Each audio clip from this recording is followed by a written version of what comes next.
लग्नाचे दिवस होते आणि एका मित्राचं लग्न होतं. त्याने काय केलं की आपल्या एका जवळच्या अतिशय निकटच्या मित्राला सांगितलं, दादा तू माझा जवळचा मित्र आहेस ना, तर तू तुझ्या सहकुटुंब सहपरिवाराला माझ्या लग्नाला घेऊन ये अशी माझी आग्रहाची विनंती आहे. अगदी त्याने घरी जाऊन सगळ्यांना आमंत्रण पत्रिका दिली, मूळवाटी दिली, सगळ्यांना सांगितलं. त्या मित्राने त्याच्या आईला सांगितलं, आई तुम्ही पण लग्नाला यायचं बरं का, कारण तुमचा मुलगा काय मी काय वाटलेला नाही, तर सहकुटुंब सहपरिवाराने लग्नाला यायचं. ठीक आहे म्हटले.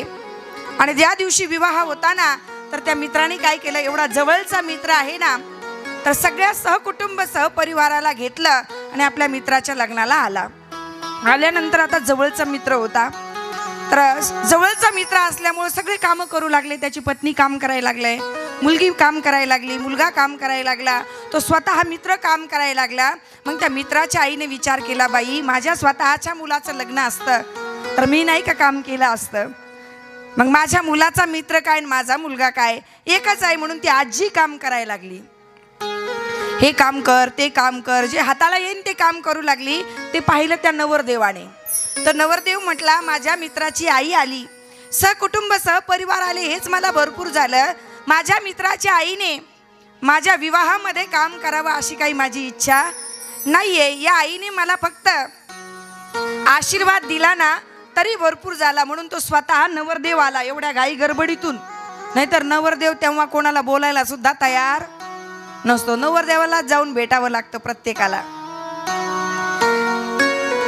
तर नवरदेवाचं लक्ष त्या आजीकडे गेलं आणि तो आजी जवळ आला. म्हटला, आजी तुमचा मला आशीर्वादच भरपूर झाला, तुम्ही काही काम करू नका. आजी म्हणले, तसं नाही बाळा, अरे तू माझाच मुलगा आहे, माझ्या मुलाचा मित्र असला म्हणून काय झालं, नाही नाही मी कामच करणार. काय झालं काम केलं म्हणून. त्या नवरदेवाला वाटलं म्हातारे माणसं ऐकत नसतात, आता आजी काही ऐकणार नाही, म्हणून नवरदेवाने काही सांगितलं, आजी तुम्हाला काम करायचंय ना. त्याने स्वतः एक खुर्ची घेतली आणि एका रूमच्या समोर नेऊन खुर्ची ती टेकली आणि सांगितलं, आजी या खुर्चीवर बसा. आजी म्हणली, बाबा हे बसायचे काय काम आहे का. नाही नाही म्हणे, आता विवाह सोहळा होईल आणि लग्न झाल्यानंतर सगळे वराडी जेवायला बसतील म्हणे. ही आहे म्हणे स्वयंपाकाची रूम, त्या स्वयंपाकाच्या रूमला तुम्ही राखण राहायचं म्हणे. राखण राहून काय करू म्हणे, कोण आलं कोण गेलं, कोणी काय पंक्तीला वाढलं, कोणी बुंदी वाढली का, कोणी पुऱ्या वाढल्या का, कोणी मिठाई वाढली का, कुठल्या पंक्तीला काय काय मुलगा कोणकोणते टोपले घेऊन जातो, ते फक्त तुम्ही काय करायचं, निरीक्षण करायचं. आजी म्हणले, बरे बाळा चांगलं काम दिलं मला. आजी खुश झाली आणि तो मुलगा गेल्यानंतर विवाह सोहळा पार पडला. सगळे वराडी लोक सगळे पंक्ती धरून बसले जेवण्याकरता आणि नंतर ती रूम खोलली आणि सगळे वाडेकरी मंडळी त्या रूममध्ये जे जे पदार्थ ठेवलेले होते ना, ते पदार्थ घेऊन जाण्याकरता टोपलेचे टोपले घेऊन चालले. कोणी पुऱ्या घेऊन चाललं, कोणी बुंदी घेऊन चाललं, कोणी बर्फी घेऊन चाललं, कोणी काय जे पंचपक्वान्न बनवले होते ना, ते एक एक एक एक एक एक पदार्थ घेऊन चालला मुलगा. पण एक मुलगा ना सारखे बुंदीचेच टोपले घेऊन चालला. ती आजी म्हणली, इथं काहीतरी डाळ शिजती म्हणे, कारण सगळे एक एकच टोपले घेऊन चालले ना, हा मुलगा सारखं येतो बुंदीचे टोपले घेऊन जातो. आजीने थांबवलं त्याला. म्हणे, का रे म्हणे बाळ्या, अरे तू सारखे बुंदीचे टोपले घेऊन चाललास. तो बाळ्या म्हणला, आजी लोकांना बुंदी फारच आवडली दिसते म्हणे, म्हणून लोक सारखी सारखी बुंदी आणा म्हणायला लागले. आजी म्हणली, बरं बरं. पुन्हा तो मुलगा आला, पुन्हा तो बुंदीचे टोपले घेऊन गेला. अजून 4-5 वेळेस आला. आजी म्हणले, नाही एवढे काय लोक गोड खातात काय म्हणे, कोणाला शुगर असतं कोणाला काय असतं, आणि आता तर गोड लोक कमीच खातात म्हणे, हा कुठेतरी नेऊन ठेवतो म्हणे बुंदी. त्या आजीने त्याच्या हाताला पकडलं आणि सांग म्हणे, हे बुंदीचे टोपले कुठे घेऊन जातो. तो म्हणला, आजी तुम्हाला इथं कोणी बसवलं. अरे म्हणे, नवरदेव माझा लेकच आहे म्हणे, माझ्या मुलाचा मित्र असलं म्हणून काय झाला, मी देखरेखीचं काम करते. तो म्हणला, मग आजी देखरेखीचंच काम करा ना, मी बुंदी काय स्वतः खाणार आहे का. नाही नाही म्हणे, सांग म्हणे कुठे नेतोस बुंदी. त्याला एवढा राग आला, तो म्हणला, ही म्हातारी आणून बसवली, या नवरदेवाला काही काम नव्हतं, ही म्हातारी एकदाची चचे नाही म्हणे. काय म्हटला, ही म्हातारी एकदाची चचे नाही. एवढं म्हणला आणि तो निघून गेला राग. पण ते म्हातारीच्या डोक्यातच फिरू लागलं, हा मुलगा काय म्हणला असेल, म्हातारी एकदाची चचे नाही. तिला काही समजेनास ना, भागाभागाच्या बोलण्याची काय असते प्रथा वेगवेगळी असते. तिला काही समजेना. पण तिला कुठं करमायला लागलं, तिला काहीच करमाला आणि तिला काय झालं, मग मुलाकडे गेली. तो मुलाकडे गेली म्हणली बाळ्या एक मुलगा आला, सारखं बुंदीचे टोपले घेऊन जायला लागला. म्हणून मी त्याला सहज विचारलं, अरे बाबा हे बुंदीचे टोपले घेऊन तू कुठे चाललास सारखं सारखं? त्याला राग आला म्हणले आणि तो म्हणला ही म्हातारी एकदाची चचेना. ही त्या मुलाला माहित होतं म्हातारी का चचेना, एकदाची चचेना त्याचा अर्थ माहित होता मुलाला. म्हातारी चचेना म्हणजे म्हातारी का मरेना, तो म्हणून गेलता. पण हे जर आता म्हातारीला सांगाव तर नवरदेव आपल्या मित्राच्या लग्नामध्ये काय होईल, गोंधळ होईल. म्हणून तो मुलगा म्हणला, आई तो मुलगा म्हणला की म्हातारी एकदाची का जेवून घेईना, म्हातारी सकाळपासून इथं बसली म्हणे, मग म्हातारी एकदाची जेवून पण घेईना म्हणजे म्हातारी एकदाची चचे नाही. मग तेवढ्यात नवरदेव आला. नवरदेव म्हणला काय झालं काय झालं? मग तिने गप्प बसाव ना. ती म्हणले अरे बाबा एक मुलगा इथं आला आणि तो म्हणला म्हातारी एकदाची चचे नाही. नवरदेवाला माहित होतं तो काय बोलून गेला. नवरदेव गप्प बसला आणि त्या मित्र म्हणला अरे तू म्हणला नाही का रे की म्हातारी एकदाची जेवे नाही? नवरदेव म्हणला हो आई. तसाच म्हणला म्हणे तू मुलगा म्हातारी एकदाची जेवे नाही. मग म्हातारी काय म्हटली माहितीये का? म्हणे अरे बाळ्या मी म्हातारं माणूस आहे म्हणे, अगोदर सारं वराड चचेल म्हणे, अगोदर सर्व वराड चचेल म्हणे, नंतर वरमाई वरबाप चचेल म्हणे, आणि नंतर नवरदेव नवरी चचेल म्हणे, आणि मी काय म्हणे चचेल ते चचेल नाही तर तशीच बसेल का? आणि जर त्या म्हातारीला आपण म्हटलं असतं, कोणी म्हटलं असतं म्हातारी एकदाची का मरेना, तर म्हातारीला सहन झालं असतं का? माणसाला मर हा बोलून सहाती, ज्ञानोबरायांचं वाक्य आहे. मनुष्याला मर हा शब्द सुद्धा सहन होत नाही. मग सगळ्यांना माहीत आहे आपल्याला मरायचं आहे. शुकाचार्य महाराज म्हणतात राजा अरे फार सुंदर प्रश्न विचारलास तू. अरे या संपूर्ण जगातल्या जीवाला माहीत आहे मरायचंय, पण मरायचंच काही जण विसरलेत का? राजाला बघ ना राजा, अरे हा लोक कल्याणाचा प्रश्न आहे. एकटाच काय तू 7व्या दिवशी थोडा मरणार आहे? राजाच एकटा 7व्या दिवशी मरणार होता का? आपण सर्वजण परीक्षिती आहोत. आपण कोण आहोत? परीक्षिती आहोत. आपल्याला सुद्धा 8वा वार दुसरा निर्माण केलेला नाही. आपल्याला कितव्या दिवशी जायचंय? अभी तो जगाया तुझे फिर सो गया, अभी तो जगाया तुझे फिर सो गया,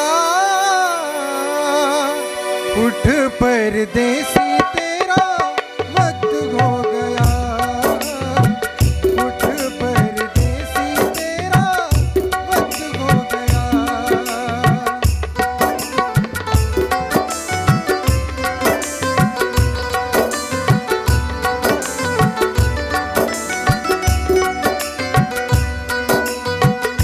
अभी तो जगाया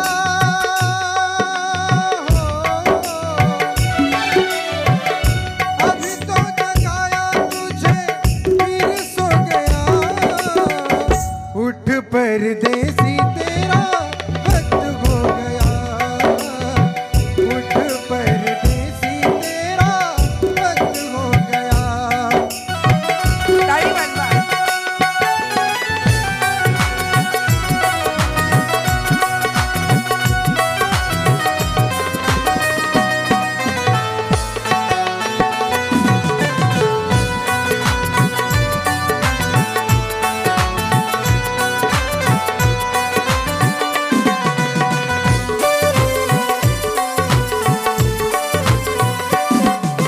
अरे बाबा.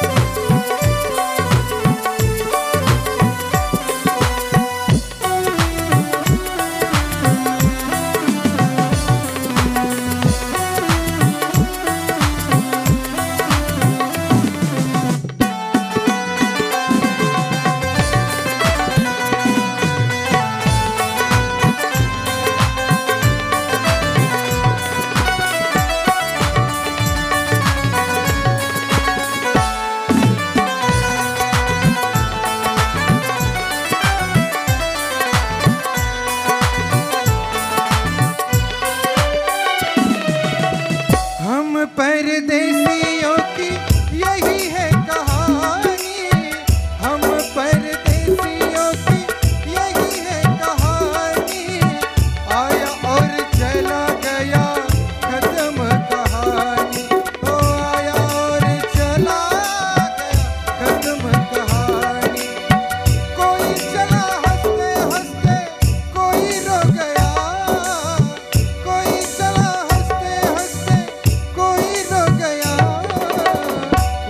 परदेसी तेरा वक्त हो गया, खुद परदेसी तेरा वक्त हो गया, खुद परदेसी तेरा वक्त हो गया।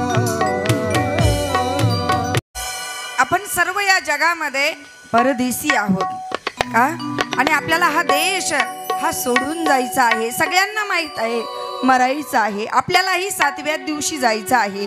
पण शुकाचार्य म्हणतात, राजा अरे सगळ्यांना माहित आहे जायचं आहे, पण कोणाचं आयुष्य झोपीत चाललंय, कोणाचं कशात की निद्रया ह्रियते नक्तम व्यवायेन च वावयः दिवाचार्ते हया राजन् कुटुंबभरणेन वा की निद्रया ह्रियते नक्तम. राजा अरे कोणाचं आयुष्य झोपीत चाललंय बघा, आपलं आयुष्य काहींचं झोपीत चाललं बघा. आपण जर आपल्याला आयुष्य आहे फक्त 100 वर्षाचं, किती वर्षाचं तुम्ही जगणार ना आजी? 100 वर्ष. 100 वर्षाचं जरी आयुष्य असलं तरी आपण सांगू शकतो का छाती ठोकपणे की हो मी 100 वर्ष जगणार आहे, मी लिहून देतो कोऱ्या बॉन्डवरती? आपण लिहून सही करून देऊ शकतो? नाही का? एका क्षणाचाही आपल्या देहाचा काही नाहीये, भरवसा नाहीये, क्षणभंगूर नाही भरवसा.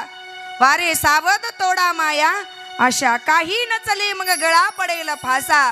पुढे हुशार थोर आहे वळसा गा, म्हणून राम राम स्मरा आधी. कारण क्षणाक्षणाने आपलं आयुष्य कमी कमी होत चाललेलं आहे. म्हणून राजा अरे एखादा मनुष्य 100 वर्ष जगला ना तर त्याचे 50 वर्ष झोपीत जातात. कोणी 50 वर्ष जगला ना तर त्याचे 25 वर्ष झोपीत जातात. आणि कोणी 25 वर्ष जगला तर 12.5 वर्ष त्याचे झोपीत जातात. म्हणजे जेवढ्या वर्ष आपण जगतो ना त्याचे अर्धे आयुष्य आपलं झोपीमध्ये जातं. कोणीचं झोपेत चाललंय कुटुंब भरणे नवा, कोणाचं कुटुंबाचं भरण पोषण करण्यामध्ये चाललंय, कोणाचं कशात.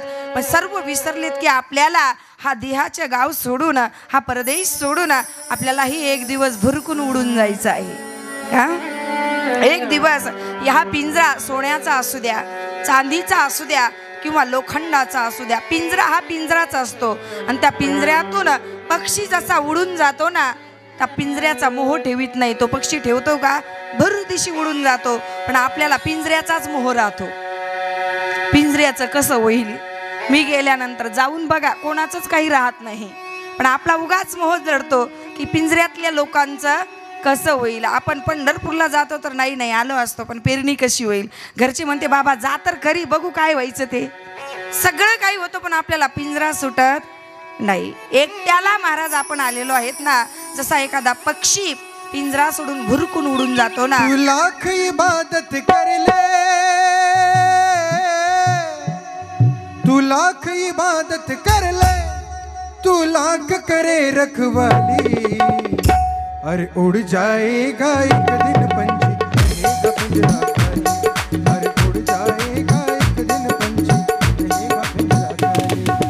उड़ जाएगा एक दिन पंछी रहेगा पिंजरा खाली. उड़ जाएगा एक दिन पंछी रहेगा पिंजरा खाली. तू लाख इबादत कर ले. ताली वाजवा. डिले सोडा डिले. हो तू लाख इबादत कर ले, तू लाख करे रखवाली. उड़ जाएगा एक दिन पंछी रहेगा पिंजरा खाली. अरे उड़ जाएगा एक दिन पंछी रहेगा पिंजरा खाली. पिंजरा खाली, पिंजरा